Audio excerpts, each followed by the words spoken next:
সীমান্ত হত্যা ভারত এবং বাংলাদেশের বিরুদ্ধে ভারতীয় গণমাধ্যমের মিথ্যা অপপ্রচারের প্রতিবাদে আয়োজিত অবস্থান কর্মসূচিতে আমাদের মাঝে উপস্থিত আছে বিএনপির জাতীয় নির্বাহী কমিটির সদস্য, সাবেক এমপি, সুপ্রিম কোর্টের সিনিয়র আইনজীবী, বিশিষ্ট রাজনীতিবিদ, গণতান্ত্রিক আন্দোলন সংগ্রামের রাজপথের সাহসী যোদ্ধা জনাব অ্যাডভোকেট ফেরদৌস আক্তার ওয়াহিদা আমাদের মাঝে উপস্থিত আছে।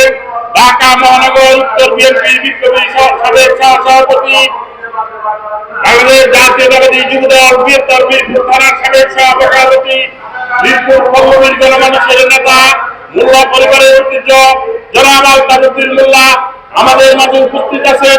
স্বদেশ জাগরণ পরিষদের বিপ্লবী সভাপতি, বাংলাদেশ জাতীয়তাবাদী কৃষকদের যুগ্ম সাধারণ সম্পাদক, দীর্ঘদিন কারাগারে নির্যাতিত নেতা জনাব মোহাম্মদ কামরুজ্জামান সেলিম আমাদের মাঝে উপস্থিত আছেন।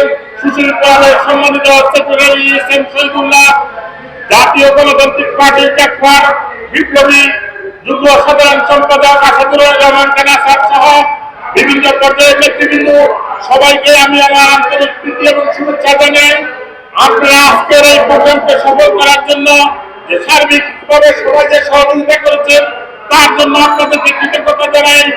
কৃতজ্ঞতা জানাচ্ছি কলকাতা যুবদলের সাংগঠনিক সম্পাদক খলিলুর রহমানকে, সে আমাদের আজকের এই প্রোগ্রামকে সফল করার জন্য সহযোগিতা করছে, যার কারণে আমি আমার ব্যক্তিগত পক্ষ থেকে সুশীল ক্লাবের পক্ষ থেকে ধন্যবাদ জানাই। আজকের এই প্রোগ্রাম আমি বক্তব্য দেব না, আজকের এই প্রোগ্রাম সফল করার জন্য আপনারা যে সার্বিকভাবে সহযোগিতা করেছেন তার জন্য আপনাদেরকে ধন্যবাদ। পাশাপাশি আজকে সীমান্তের কাঠিন্যত বাংলাদেশের নাগরিককে গুলি করে হত্যা করা হচ্ছে, যার কোনো বিচার হচ্ছে না, ভোগাদিকে হত্যা করে লাশ কাঁটাতারে ঝুলিয়ে রাখা হচ্ছে, সেই লাশ সামান্য সময়ের ব্যবধানে আন্তর্জাতিক গণমাধ্যমে স্থান লাভ করছে, যা বাংলাদেশের স্বাধীনতার সার্বভৌমত্বকে প্রশ্নবিদ্ধ করেছে। বাংলাদেশের 10 বছরের অধিকারের রিপোর্টে বলা হয়েছে 254 জন বাংলাদেশী নাগরিককে সীমান্তে হত্যা করা হয়, প্রতি মাসে 12 জন বাংলাদেশী নাগরিককে হত্যা করা হয়, যার কোনো বিচার হচ্ছে না। 5 আগস্ট শেখ হাসিনা পতনের পর ভারতীয় গণমাধ্যম শেখ হাসিনার দালালি করার জন্য মিথ্যা অপপ্রচার চালিয়ে এদেশে একটা শৃঙ্খল বিশৃঙ্খল পরিবেশের সৃষ্টি করে, একটা দাঙ্গা সৃষ্টি করে, দেশকে অস্থিতিশীল সৃষ্টি করে তারা তাদের আধিপত্য বিস্তার করার জন্য যে ষড়যন্ত্র করছে, বাংলাদেশের জনগণ তা কখনো মেনে নেবে না। 1971 সালে 3 লক্ষ শহীদের রক্তের বিনিময়ে দেশ স্বাধীন হয়েছে। 5 আগস্ট প্রায় 2000 লোক জীবন দিয়েছে।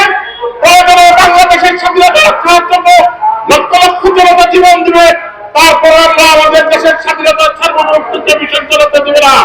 প্রিয় ভাইরা, আজকে আমি সবাইকে আবারও প্রীতি এবং শুভেচ্ছা ধন্যবাদ জানিয়ে আমি আমার বক্তব্য শেষ করছি।